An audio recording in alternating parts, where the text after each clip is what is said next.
5, 4, 3, 2, 1, 0.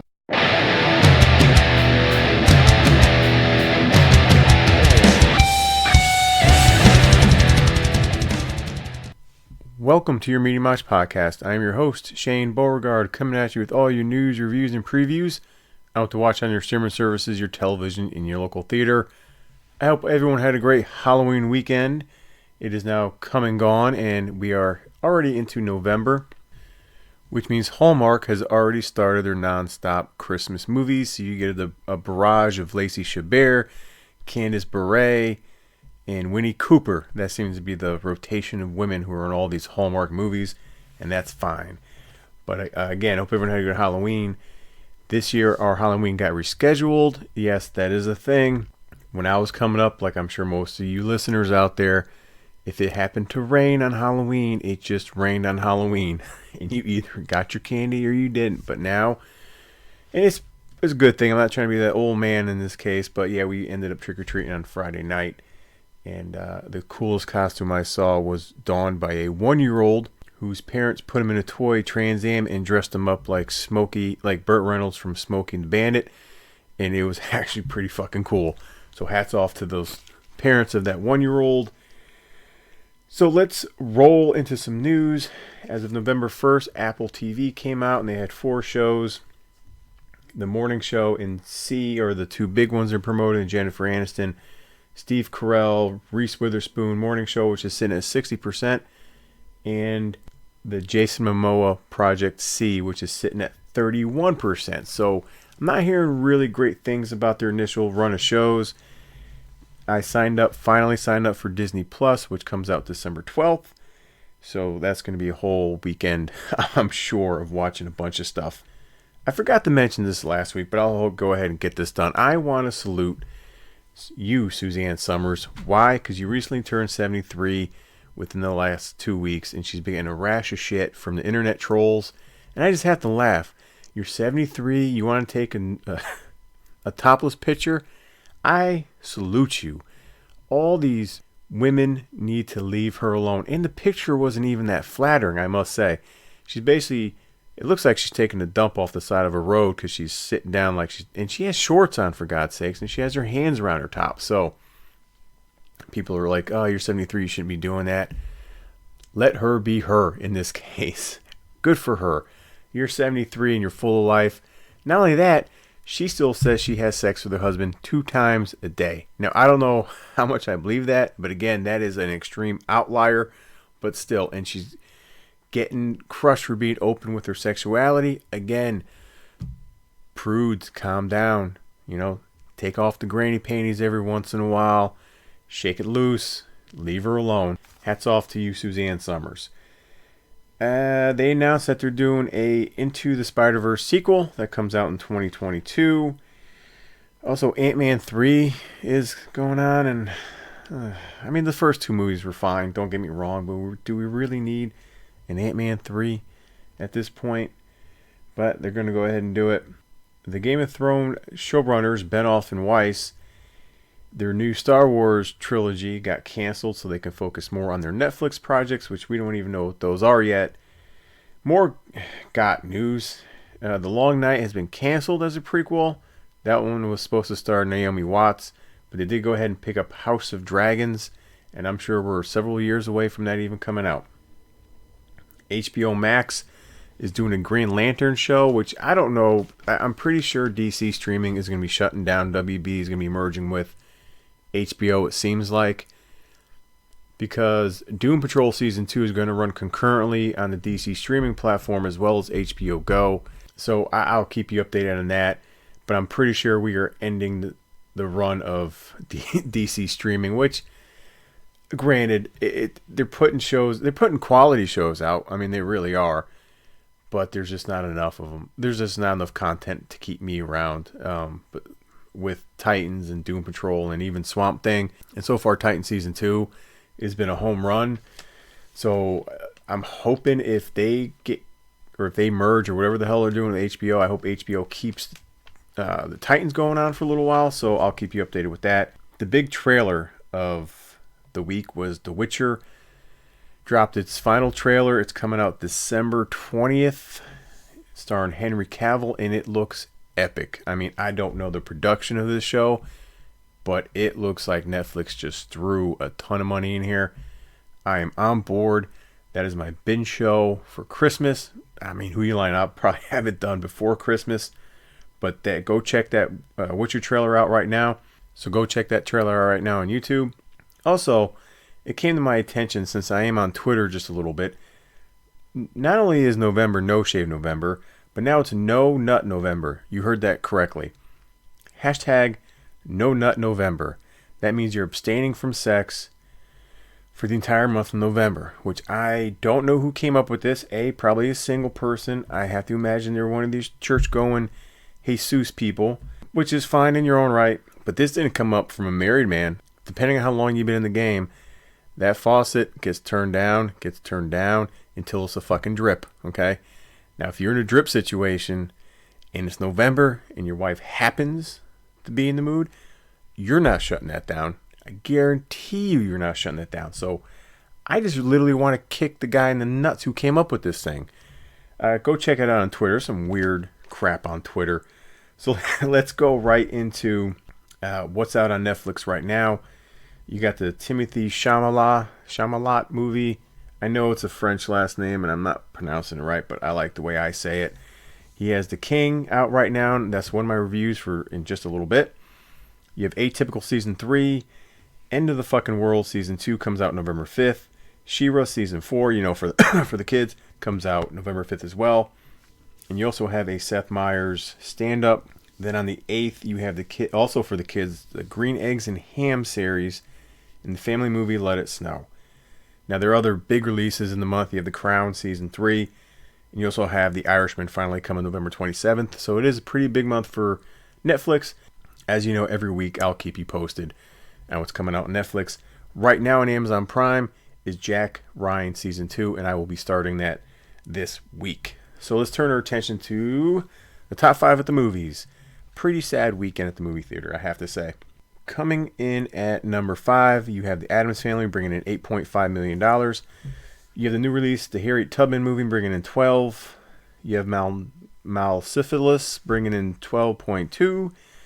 You have The Joker bouncing back up to number 2, bringing in 13.9. And Terminator Dark Fate brings in $29 million, which is a major flop. That is a major flop.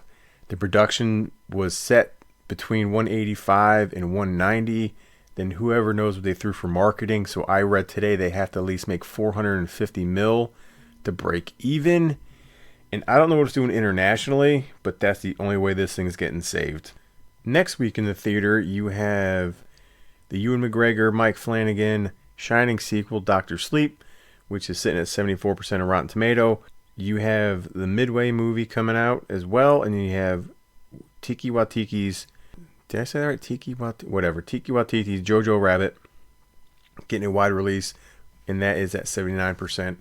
Midway is that Pearl Harbor movie and has Woody Harrelson and Aaron Eckhart and Ed Skrein, I believe his name is. It looks like the movie Pearl Harbor, but maybe better. Who knows? Oh, Patrick Wilson's in it as well. I mean, pretty decent cast. It looks okay, but that has not been reviewed yet. So that is what's coming in the movie theaters next week. Now let's get into what I watched this week. So it's been kind of a crazy week with the kids and stuff, but I did slip in 2 things. Let's get into the first one. This will be a pretty quick review. That is the aforementioned The King. It is sitting at 72% of Rotten Tomato. Critic score with an 85% audience score. And this one was directed by David McCod. He also co-wrote the movie with Joel Edgerton, who I did not know that, but he produced. And actually, this movie is produced by Brad Pitt and Joel Edgerton, and he also co-wrote the movie. Not Pitt, Edgerton did. So you have Sean Harris, Ben Middleton, Lily Rose Depp is actually in this thing, Robert Pattinson. I'll get more on him in a minute. Timothy Chalamet and Joel Edgerton, and it's about Henry V, which, if you know me, I know jack shit about history. So I went and did all this after I watched it. I did all this research on Henry V. It was actually pretty cool research, but it focuses on a major war, and I don't know how to pronounce it, where he was outnumbered 20,000 troops of like 8. It's a major victory that happened, and he was able to control parts of France because of it. This movie has a runtime of 2 hours and 2 minutes. I'll tell you what I liked about the movie. The acting was fine. Like, Timothée Chalamet is really solid. I think he has to be, looking at the roles he's been doing lately, top 5 actor going on. I'll put him in the top 5 right now. It's just as far as acting goes. Joel Edgerton does a fine job as one of his better friends and comrade in arms later on in the movie. You have a nice turn by Robert Pattinson in here, and for me, he was the scene stealer in this movie. Now, some people said his French accent was over the top, and it was more like Pepe Le Pew, and it was a little just corny. He just added like a punch to every scene he was in, and he wasn't in the movie a lot. It took like an hour where the movie shifted kind of gears, and I really enjoyed it. I think he gets a lot too much shit for being in those Twilight movies. The guy does have some talent, and I think he displays it here, because to me, he stole every scene he was in. And pretty much this movie picks up. You have Henry IV, who's a dying king, played by Ben Middleton, and he has England just divided, and the people don't like him. And at this point, Henry V is just spending his days getting drunk with his buddy. Henry IV is going to pass him over for king and give it to his youngest son. Well, his youngest son ends up perishing in battle, and Henry V steps up and actually unites England. At this point, he's getting taunted by the French for being just a young kid. I think he was like 23 or 24 when he was king, and they kept taunting him to get in this war. And that's what the movie is mainly about. You got a lot of political stuff and who's playing who in the middle. And I honestly, I got a little bored with that. The acting was fine. It held up. I didn't really like the narrative. I just felt like they took his transition from drunkard kid to warrior king without any exploration in between. That transition just happened a little fast for me, because he does have skills in battle, and when I read my research, it's true. He actually was a really good fighter, and he was dubbed warrior king. So then the last hour after I said, when Robert Pattinson shows up and tries to scare him and taunt him, that's the part of the movie where it involved a little more action. You get the main battle between the French and the English. It was a very strategic way in which Henry V won, which I can appreciate. Then after that battle is when he takes over part of France. He marries the French king's daughter, who's played by Lily Rose Depp, which she annoyed me. I mean, she annoyed me. There's a little twist at the end, which I couldn't verify if it really happened that way or not, but that part was fine as well. Again, overall, really good acting. The production was there. I think it was shot just fine. I just wish I had a little more in the narrative that kept my interest just a little bit more. Now, I instantly compared this to The Outlaw King with Chris Pine.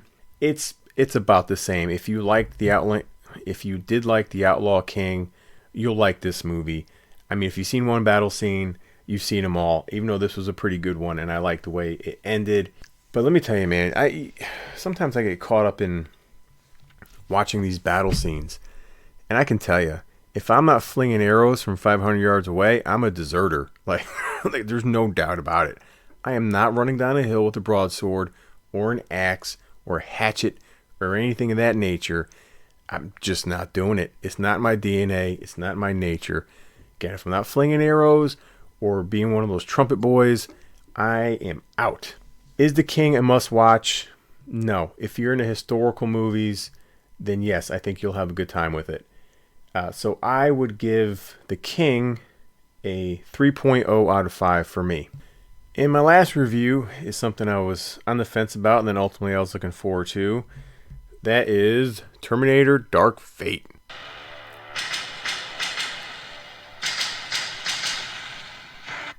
And that was probably the best part of the movie. No, I'm just kidding. The score was really good. They really in with some nostalgia at the very beginning of the movie.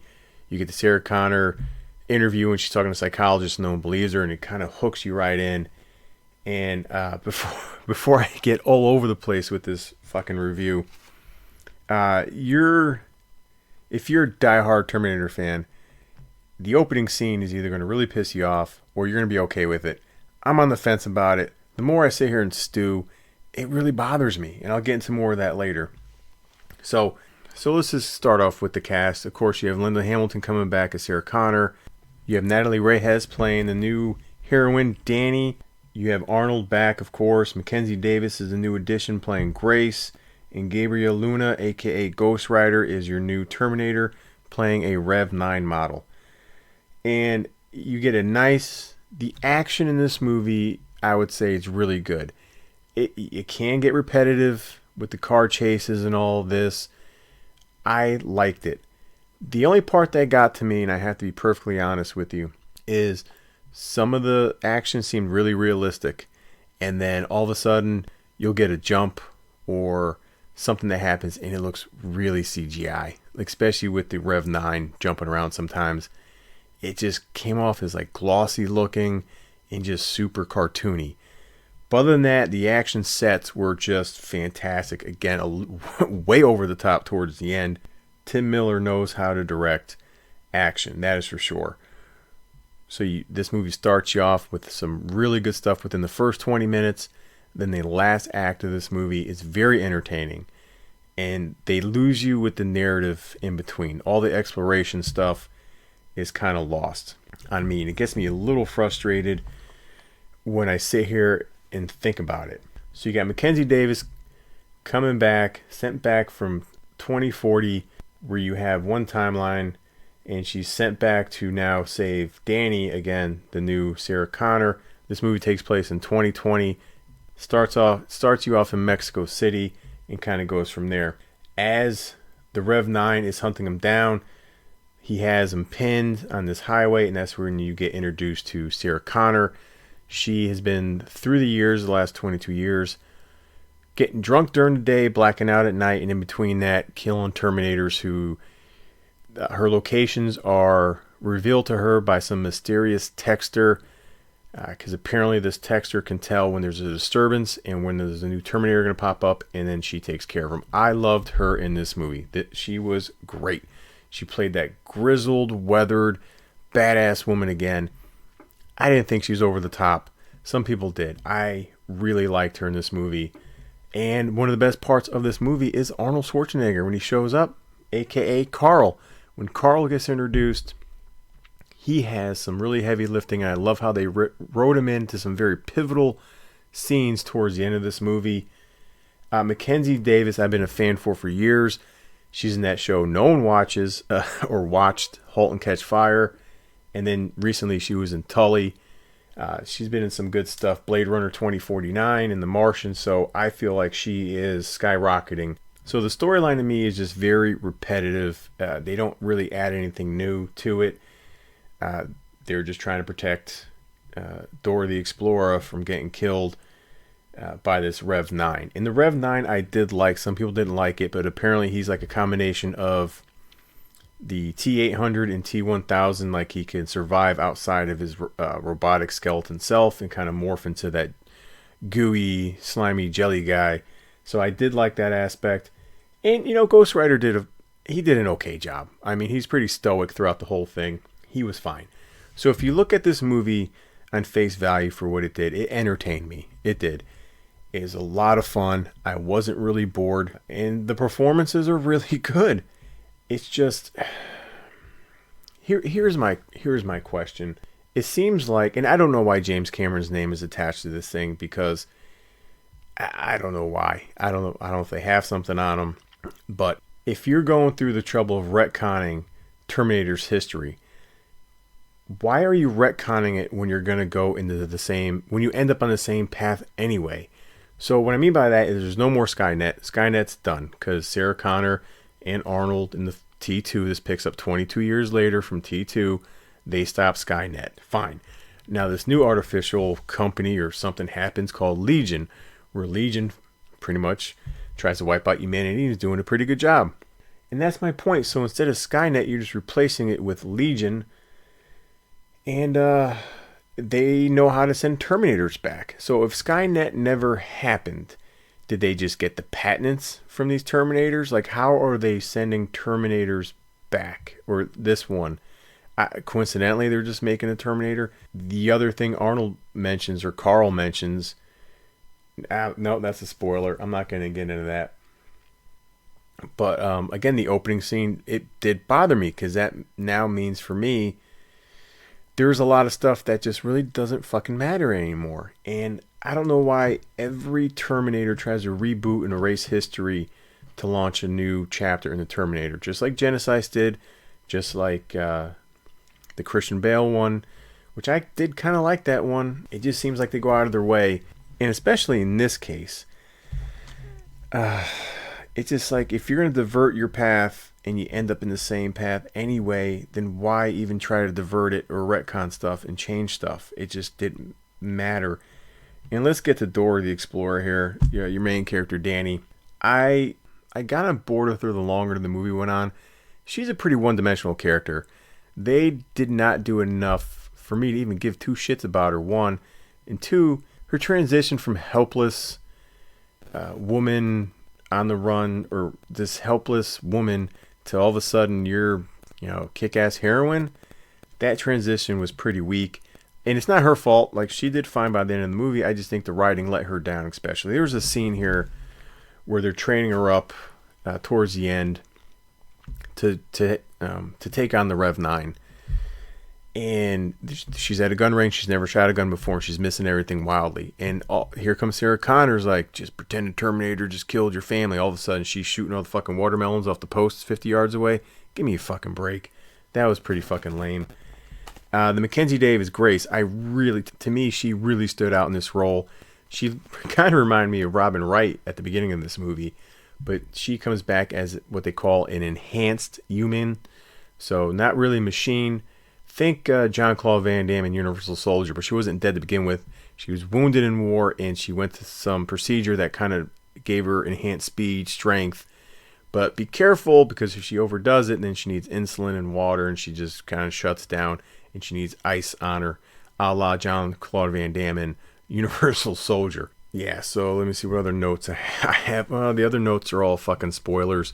I really want to get into Carl's situation, because that's the other problem I have with him. Not the scenes he was in, but his backstory written for him. Yeah, I will save some spoilers for next week.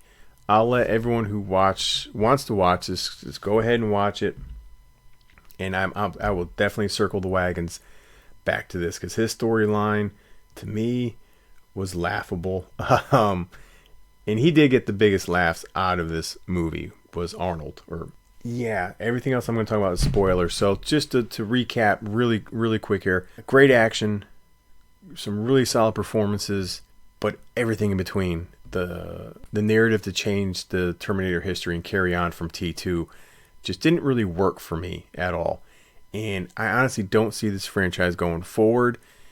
As this movie concluded, of course they can make another one, but because it only made $29 million this weekend, I'm pretty sure it's going to be the end of it. So let's just say goodbye to Terminator, the Predator series, the Alien series, which seems to be going on and on for the last 30 years. And they don't know what the fuck they're doing with any of those series. So based on how this movie was made, I'm going to give Terminator Dark Fate, I'm going to give it a 2.75 just because I was really entertained. And the other thing before I wrap this up that really bothers me, I was like, well, this is the best one since T2. Just because every other Terminator movie was shitty doesn't make an excuse for this one to be any good. Was it better than Rise of the Machines? I haven't seen that one forever. Yeah, I'll say, from what I can remember, yes. Was it better than Genesis? Sure. I'll give you that, barely. But the Christian Bale one, and again, the name of that one is eluding me. I don't know. I kind of really dug that one more than I probably should have. So I'm going to go back and rewatch that one. Salvation. Thank you. Terminator Salvation. To me, it's on kind of par with that. And what I did appreciate about Salvation, and they did take it into a different direction that made sense in the timeline of the Terminator series. But enough of that rant. I'll save that for next week. Yeah. Okay. I hope everyone has a great week. I'll keep you updated on the Twitter and Facebook. I may take this Terminator spoiler talk live. So everyone have a great week. Go check me out on the Facebook Media Mosh. Go check me out on Twitter at Shane Media Mosh. And then go to the Apple Podcast Store, download me, share me. Give me a review, please, and then circle back and check out Mr. Arguing Myself, Chris Rodell. He is back at the helm over on Twitter, Instagram, and Facebook. 3 different platforms for 3 different types of content. Until then, get caught up in the mosh.